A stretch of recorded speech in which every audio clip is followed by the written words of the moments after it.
शंकर के मंदिर में प्रतिदिन जाने वाले को और एक और चीज अपने स्मरण में रहे, अगर शिव के मंदिर नहीं जा सकते तो अपने घर में जो शिवलिंग है उस पर जल चढ़ाओ।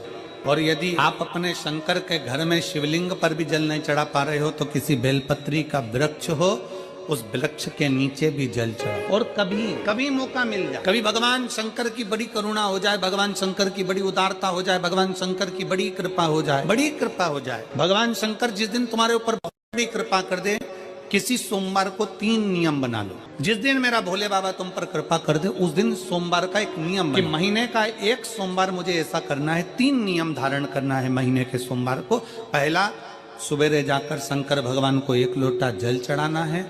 दूसरा, दोपहर के समय पर जाकर मुझे बेलपत्री के वृक्ष के नीचे एक चावल का दाना रखकर बेलपत्री की 7, 11, 21, 108, 51 जितनी परिक्रमा आप लगा सकते हो वो लगाना है।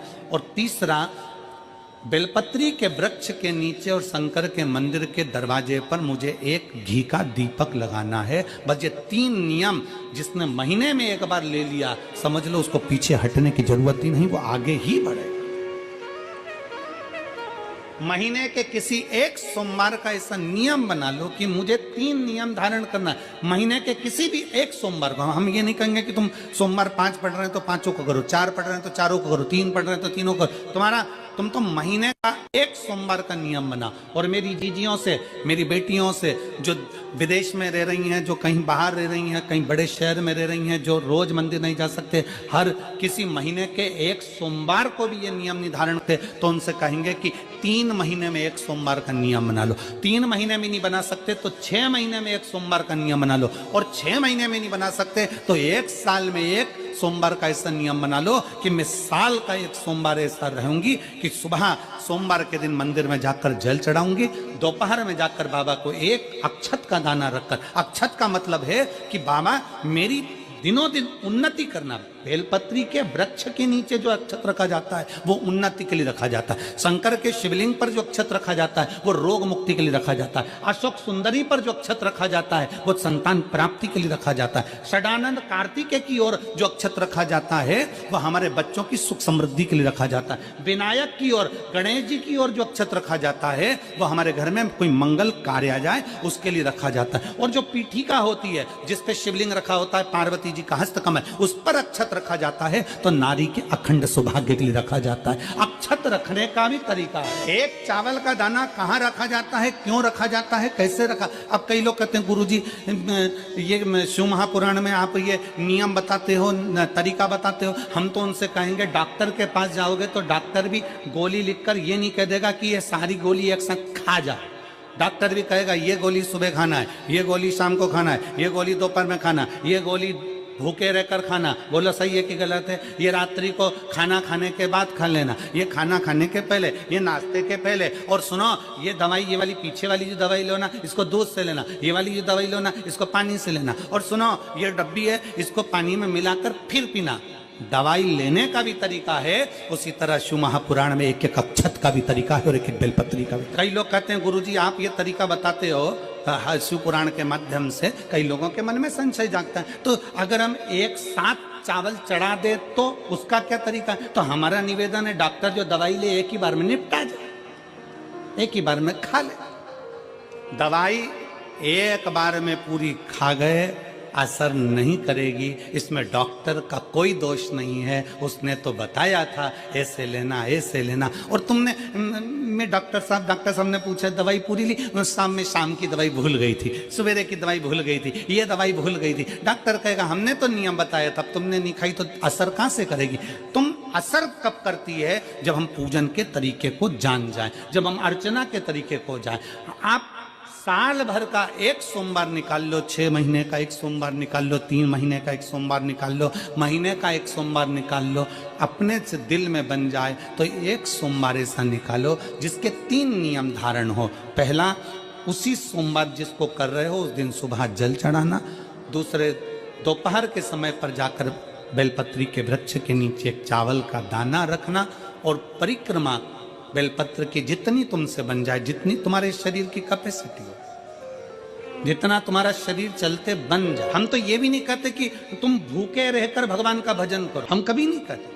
हम तो यहां तक कहते हैं, हमारे पुष्टि मार्ग में यहां तक कहा गया कि वल्लभ कुल की एकादशी करो, भले बकरी जैसे चरो पर एकादशी करो। हम तो यहाँ तक कहते हैं कि बहुत समय से कल मेरी एकादशी है, एकादशी है, एकादशी है, एकादशी है, पूरे घर को हिलाकर रख दिया, एकादशी है, एकादशी, एकादशी है। बहू टेंशन में, बेटा डिप्रेशन में, पति पपीता ला ला के, सेव फल ला ला के, मूंगफली का दाना ला ला के, काजू कतली ला ला के, सेव फल ला ला के, और सारा सामान साबूदाना और खिचड़ी और ना चिप्स ना जाने क्या क्या ला ला के, बेचारा पति एकादशी आती है वो नौमी से चिंता में पड़ जाता। हम तो ये भी नहीं कहते कि तुम व्रत बहुत भारी करो, तुम व्रत उपास भी बहुत बहुत टेंशन वाला करो, ना ना ना।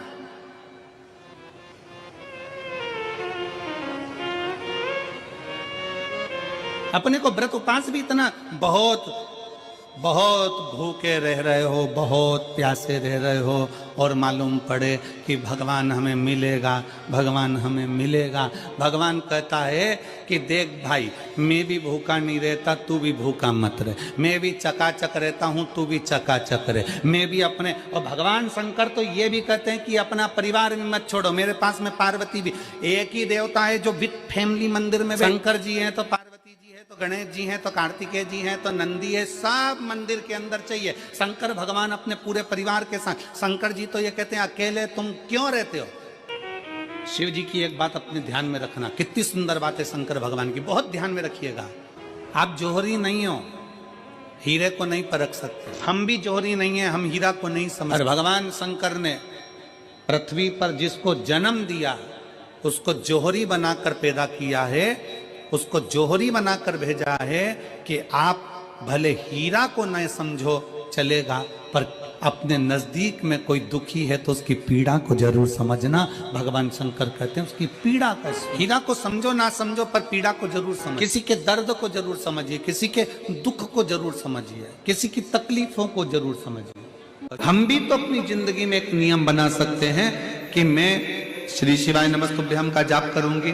मेरी कॉलोनी में कोई शंकर जी का मंदिर है, हम 5-10 महिलाएं प्रत्येक सोमवार को 10 मिनट बैठेंगी। शाम के समय प्रदोष काल में 6 बजे 6:30 बजे बैठेंगे, 6:45 बजे 15 मिनट बाद उठ जाएंगे, श्री शिवाय नमस्तुभ्यम का जाप करेंगे, शंकर जी को भोग लगाएंगे। अगर एक हफ्ते में 5 सोमवार पड़ते हैं तो 5 महिलाएं अपना नियम बना ले कि आज का प्रसाद थोड़ा सा, कुछ भी शक्कर, खड़ी शक्कर, कुछ भी मैं लेके आऊंगी, माँ भोग लगाएंगे, अपन 5 मिलकर श्री शिवाय नमस्तुभ्यम जपेंगे, प्रसाद बांट देंगे, अपने घर चले जाएंगे। ज्यादा ढोंग प्रपंच नहीं, दिखावा नहीं, कोई एक नियम। हमारे नजदीक में शंकर जी का मंदिर है, हफ्ते में एक बार नियम बनाएंगे, उस मंदिर में सफाई करेंगे। हफ्ते में एक बार नियम बनाएंगे, अपने नजदीक के शंकर के मंदिर को साफ करेंगे, क्लीन। एक नियम अपने अंदर बनाओ शिव के प्रति।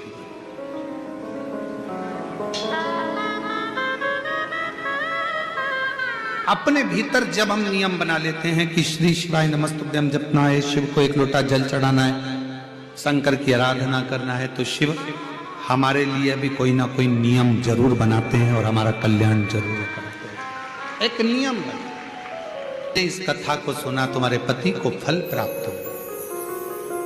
कलिकाल में संसार में जो शिव महापुराण की कथा को सुनता है, श्रवण करता है, करवाता है, बाँचता है, सुनता है, वो जितने जीव इस कथा को श्रवण करने आते हैं, केवल उनका ही नहीं, उनकी 71 पीढ़ी का कल्याण शिव पुराण की कथा कर। रोज पशुपतिनाथ का व्रत करते हो आप, 16 सोमवार का व्रत करते हो आप, संकट सोमवार का व्रत करते हो आप, शिवरात्रि का व्रत करते हो, सोमवार की अष्टमी का व्रत करते हो। उन व्रतों में सारे व्रत करो, मना नहीं है, पर उस व्रत में अपना पूर्ण समर्पण परमात्मा के प्रति रखो। केवल खाना छोड़ा है, अन्न छोड़ा है, भोजन छोड़ा है, और दिन में सुबह से लेकर शाम तक 2-3 बार तुमने कुछ ना कुछ पाया है, वो व्रत हो सकता है आपकी दृष्टि में, पर हमारी दृष्टि में व्रत कौन सा है। शिव महापुराण की कथा कहती है कि सुबेरे आपका व्रत चालू हुआ, दूसरे दिन ब्रह्म मुहूर्त तक जो आपका व्रत आपने रखा है, भगवान का जो व्रत कर रहे हो, उस व्रत में एक बात अपने अंदर उतार कर रखो कि इस दिन मैं अपने मोबाइल का त्याग करती हूँ। पूरे दिन मैं मैसेज नहीं पढ़ूंगी, मैं देखूंगी नहीं, मैं अपशब्द नहीं कहूंगी, मैं जानूंगी। दूसरा, आज के दिन मेरा व्रत है। आज 1 महीने में, 15 दिन में, 2 दिन में, 20 दिन में मैंने अगर किसी से भी अपशब्द कहा होगा, आड़ा टेढ़ा कहा होगा, तो सबसे पहले आज व्रत वाले दिन मैं उसको सॉरी कहूंगी, क्षमा मांगूंगी और अपने हृदय से लगाने का प्रयास करूंगी। व्रत है। व्रत का तीसरा अंश, आज मेरा व्रत है, मैं आज के दिन किसी को भी अपशब्द नहीं बोलूंगी, किसी के लिए आड़ा टेढ़ा नहीं बोलूंगा। आज जितना बन सकेगा मैं सात्विक जीवन जीऊंगा। चौथा, आज मेरा व्रत है, आज के दिन मैं झूठ नहीं बोलूंगी, ना झूठ बोलूंगा सुबह से लेकर शाम तक। और 5वां, आज व्रत वाला दिन है, जितना फलार मैं करूंगी उसका पैसा जोड़ूंगी कि 15 रुपए का मैंने साबुदाना खाया, 10 रुपए का बटाटा खाया, ये खाया, वो खाया, सारा हिसाब लगाकर 55, 60, 70 रुपए जितने होते हैं उसमें से एक अंश निकालकर मैं उसका एक भाग किसी गौशाला में जाकर गाय को चारा जरूर दूंगी। आपका व्रत, आपकी साधना, आपका तप, आपका बल, आप कैसा कर रहे हैं? केवल भूखे रहने पर भगवत पद की प्राप्ति नहीं होती। शिव महापुराण की कथा कहती है कि भूखे रहने से भगवान की प्राप्ति नहीं होती। शिव पुराण की कथा कहती है भगवान को पाने की भूख बढ़ाने से भगवान की प्राप्ति होती है। भीतर से परमात्मा को पाने की भूख बढ़ाइए, भगवान को पाने की भूख बढ़ाओ भीतर से। व्रत करो, मना नहीं, तप करो, मना नहीं, साधना करो, मना नहीं, पर उस तप साधना में, व्रत में परमात्मा को पाने की ललकता हो आपके भीतर, भगवान को पाने की ललकता हो आपके भीतर, भगवत पद को पाने की ललकता हो आपके भीतर, तो भगवान। हाँ, पुराण की कथा एक बड़ी सुंदर बात कहती है, व्रत आप करते हो, उपास आप करते हो, नियम आप लेते हो, पूरा किसको करना पड़ता है? तुम्हें नहीं। व्रत आप करते हो, उपास आप करते हो, नियम आप लेते हो और पूरा देवाधिदेव करते हैं, भगवान शंकर करते हैं। बस इतना जरूर याद रखें कि जैसे कुछ प्राप्त हो भी गया तो शिव को धन्यवाद देकर शंकर के दरवाजे पर जाते रहना, यह हमारा कर्तव्य। एक बहन जी ने पत्र लिखा था कल, उस पत्र में बहन जी ने लिखा कि शिव महापुराण तप का मतलब क्या होता? चलिए, उपास का मतलब बताओ। खाना छोड़ देना व्रत नहीं है, दूसरे का धन छुड़ाकर खाना छोड़ देना व्रत है। शिक्षा दे देना, किसी को चिकित्सा की जरूरत है, उसकी चिकित्सा में थोड़ा सा धन लगा देना, कोई रोते हुए के आंख के आंसुओं को पोंछ देना, किसी के दुख में खड़े होकर उसको खुशियां प्रदान कर देना, ये दुनिया का सबसे बड़ा व्रत है, सबसे बड़ी साधना, सबसे बड़ा तप। मन साफ है तो सारी गलतियां माफ है, और अगर मन ही साफ नहीं है तो गलती कौन माफ करेगा भाई? लंबी बाती का प्रमाण अलग होता है। लंबी बाती क्यों लगाई जाती है? भगवान के मंदिर में दीप में, देवियों की पूजन में, लक्ष्मी की वृद्धि के लिए। कौन से देवता के यहाँ लंबी बत्ती लगती है और कौन से देवता के यहाँ गोल बत्ती लगती है, उसका भी प्रमाण बनना। किसी देवी की पूजन करो तो लंबी बत्ती आती है, कुल देवता की पूजन करो तो लंबी बत्ती आती है, किसी मंदिर में किसी देवता को लगाने जाओ तो गोल बत्ती लगती है, उसका भी प्रमाण है। लंबी बत्ती जहां लगाई है, अगर लक्ष्मी के सामने लगाई है तो लक्ष्मी की लंबाई बढ़ती है, लक्ष्मी की वृद्धि बढ़ती है। अगर कुल देवता के नाम की लगाई है तो वंश की वृद्धि होती है। इसलिए हमारे यहाँ अमावस्या पूनम को जो पाटे माटे भराते हैं उसमें गोल बत्ती नहीं लंबी लगाई जाती है, जिससे हमारा वंश बढ़े। नवरात्रि में देवी जी की जो बाती लगाई जाती है वो लंबी लगाई जाती है, गोल नहीं। क्यों? क्योंकि जिससे माँ हम पर कृपा बनाकर रखे, हमारा वंश खूब बढ़े, हमारे यहाँ लक्ष्मी की वृद्धि हो। स्थिर बाती, गोल बाती लगाई जाती है ब्रह्मा के मंदिर में, इंद्र के मंदिर में, देवता के मंदिर में। तुलसी के सम्मुख में लंबी बाती नहीं लगती, तुलसी के सम्मुख में गोल बाती लगाई जाती है। स्थिरता महाराज, जिससे स्थिरता का भाव। पीपल के वृक्ष के नीचे कभी लंबी बाती नहीं लगती, बड़ के पेड़ के नीचे कभी लंबी बाती नहीं लगती, आंवले के पेड़ के नीचे कभी गोल बाती नहीं लगती, आंवले के वृक्ष के नीचे लंबी बाती लगना चाहिए, धन की वृद्धि, सुख समृद्धि। तुलसी के पौधे के नीचे लंबी नहीं लगती, गोल बाती लगती, बातियों का भी प्रमाण। श्री शिव चालीसा। जय गणेश गिरिजा शुभन मंगली मूल सुजान, कहति अयोध्या दासी तुम देहु अभय बलिदान। जय गिरिजापति दीन दयाला, सदा करति संतन प्रतिपाला। भाले चंद्रमा सोहतनी के, कानन कुंडल नागी फनी के। अंगी गौरी शिव गंगे बहाए, मुंडी माले तनि छाड़ी लगाए। बस्ती खाल बाघंबर शोहे, छवि को देखे नाग मन मोहे। नैना मातु की हवे दुलारी, बामे अंग सोहत छवि न्यारी। कर त्रिशूल सोहत छवि भारी, करति सदा सतुरन छयकारी। नंदी गणेश सोहे तह कैसे, सागर मध्य कमल है जैसे। कार्तिक श्याम और गणराऊ, या छवि को कहीं जात न काऊ। देवन जब ही जाए पुकारा, तब ही दुखी प्रभु आप निवारा। किया उपद्रव तारकी भारी, देवन सब मिली तुम ही जुहाई। तुरन सरानन आप पठायो, लवनी में से महामारी गिरायो। आप जलंधर असुर संहारा, सुयसि तुम्हारा विदित संसारा। त्रिपुरासुर सन युद्ध मचाई, सब ही कृपा कर लीन बचाई।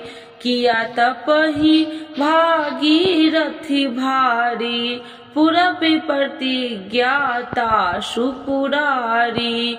दीनन मह तुम सबको नाही, सेवक स्तुति करत सदाही। वेद नाम महिमा तब गाई, अकथि आनंदी भेद नहीं पाई।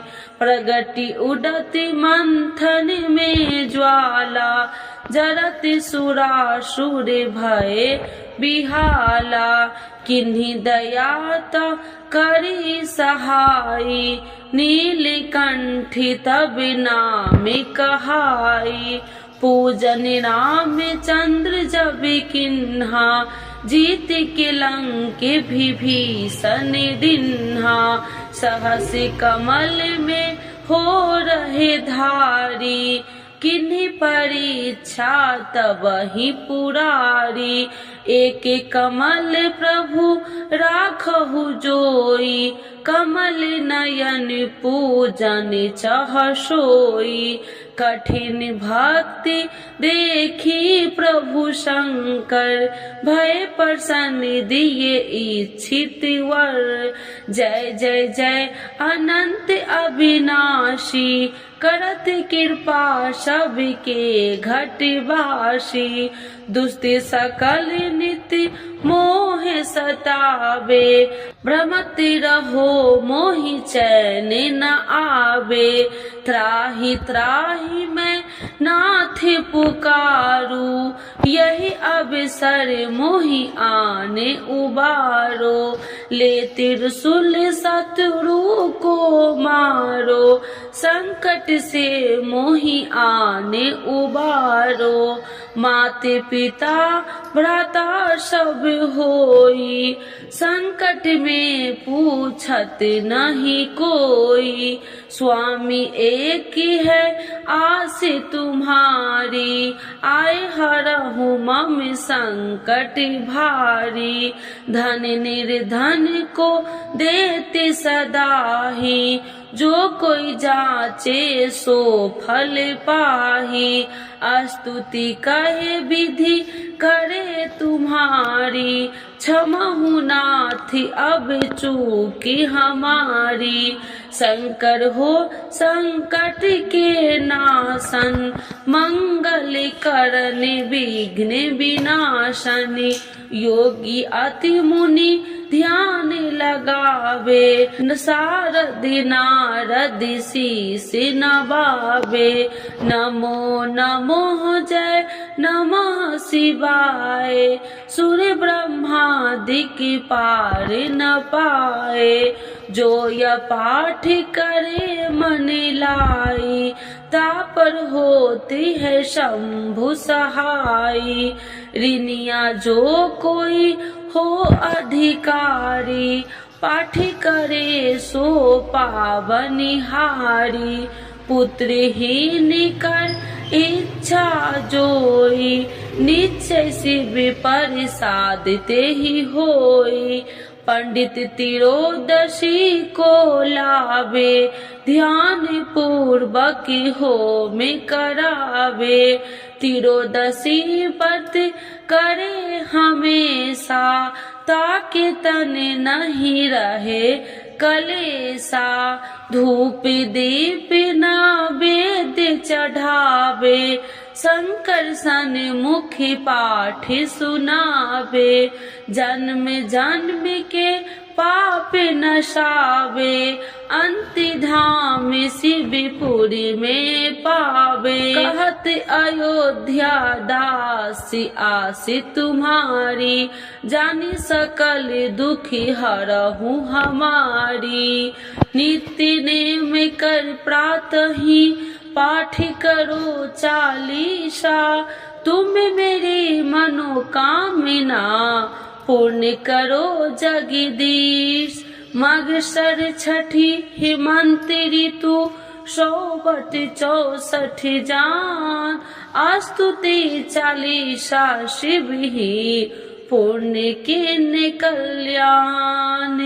आज के युग में शिव चालीसा पाठ व्यक्ति के जीवन के लिए बहुत महत्वपूर्ण है। शिव चालीसा की सरल भाषा के माध्यम भगवान शिव को आसानी से प्रसन्न किया जा सकता है। भक्त अपने जीवन में पैदा हुई कठिनाइयों और बाधाओं को दूर करने के लिए श्री शिव चालीसा का नियमित पाठ करते हैं। श्री शिव चालीसा के पाठ से आप अपने दुखों को दूर कर भगवान शिव को असीम कृपा प्राप्त कर सकते हैं।